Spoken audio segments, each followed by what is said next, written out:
Coach Pittman is here, and we will go straight to questions. We'll start on the front row. To your left. Chris Farblum, KCOU 81 FM.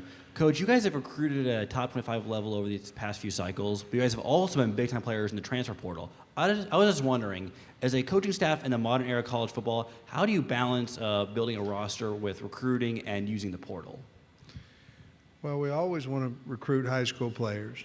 And so our goal, and we haven't reached it, our goal is to sign 25 high school players a year.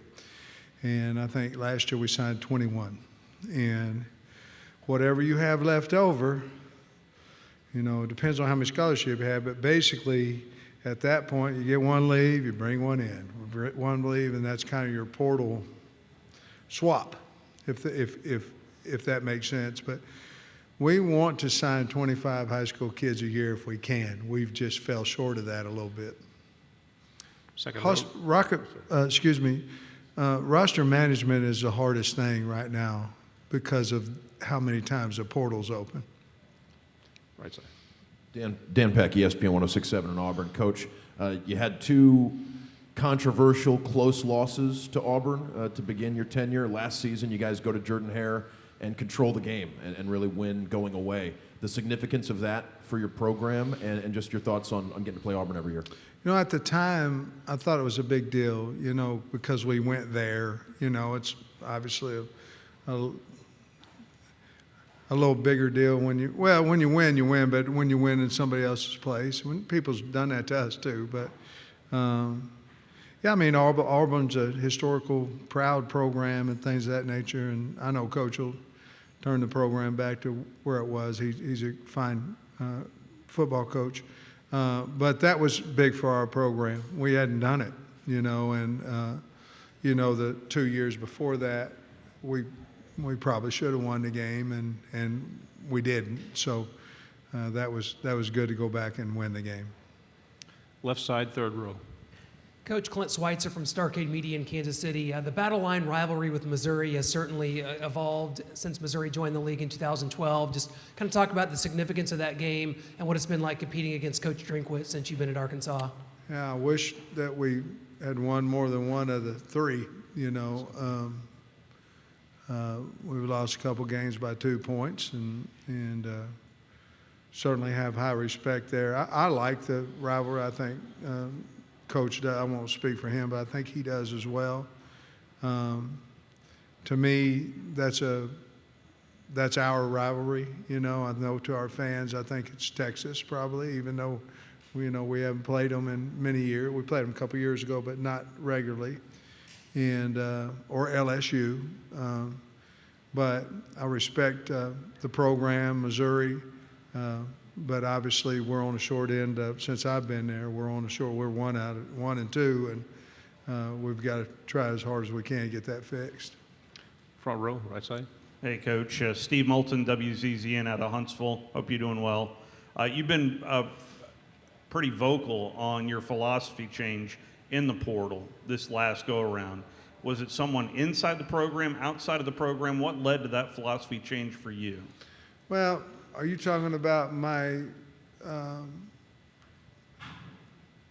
Are you talking about the part where if you go in the portal you stay? Are you talking about I don't want anybody to go in the portal? Do I want them? What do you? I'm sorry. It's more of what you said about how you handle the portal for your team. Yeah. And the philosophy change. Yeah, I think you know, Butch Davis told me a long time ago that everybody has to have great importance, whether it be secretary, coordinator, worst player on your team, best player on your team. And when you talk to somebody and you need his scholarship and you're sitting there and you're talking to him, hey, I don't think you're going to be able to play here, boom, boom, boom, all this kind of stuff.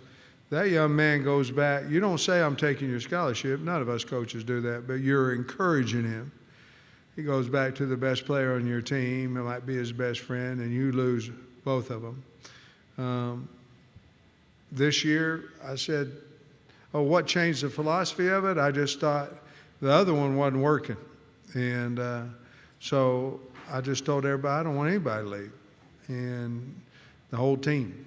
And certainly One did this spring, but it wasn't a max exit, like it had been in December.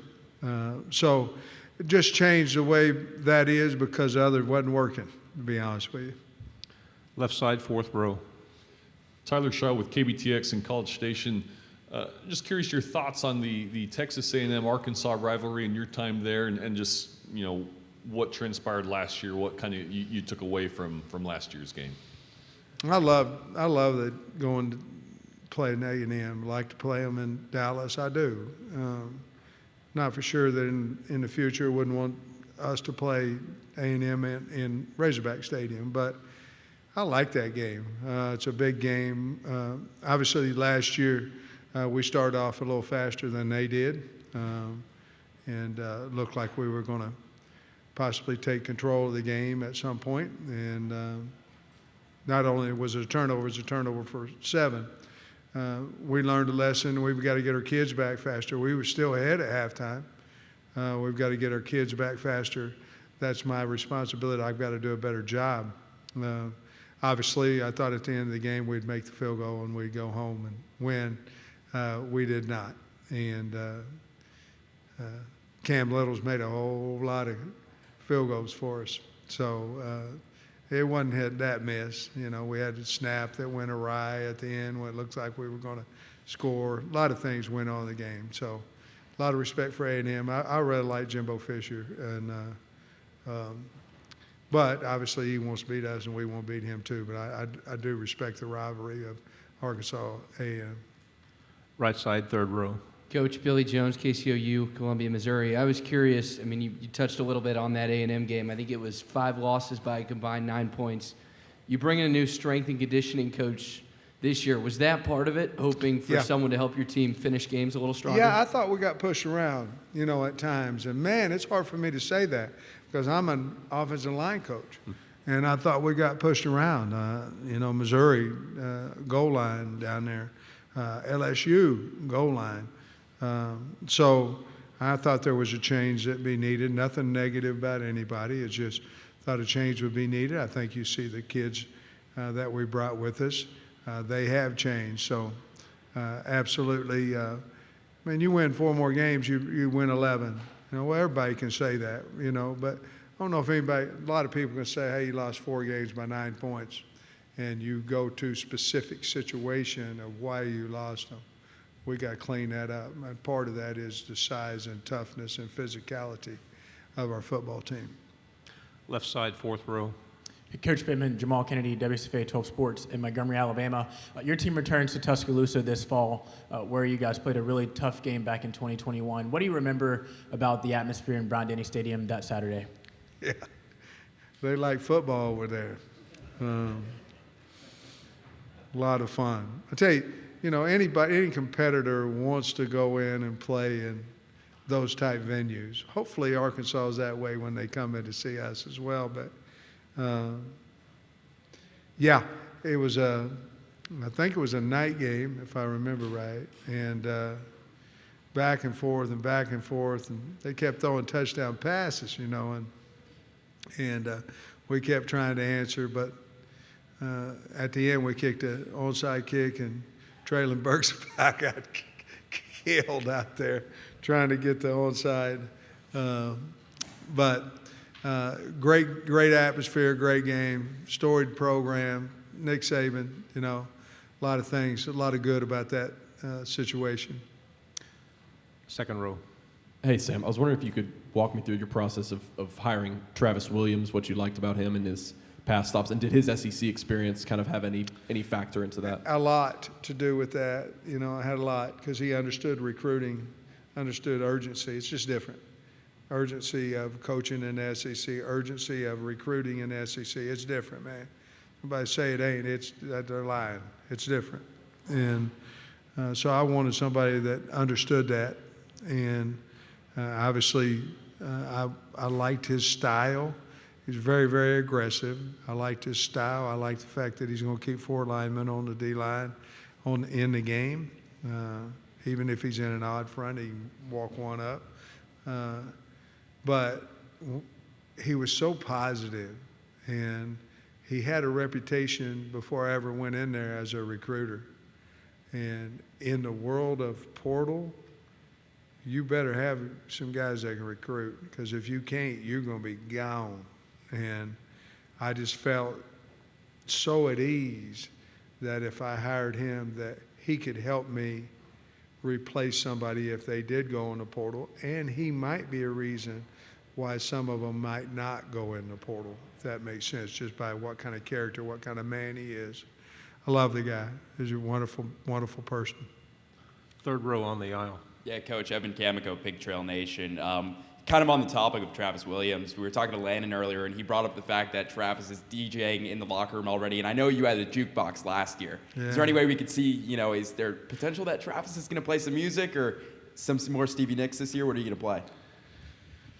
Right now, you can go on Hot Springs Yacht Club on Spotify. And if you want to know what I listen to, that's it, because that's mine.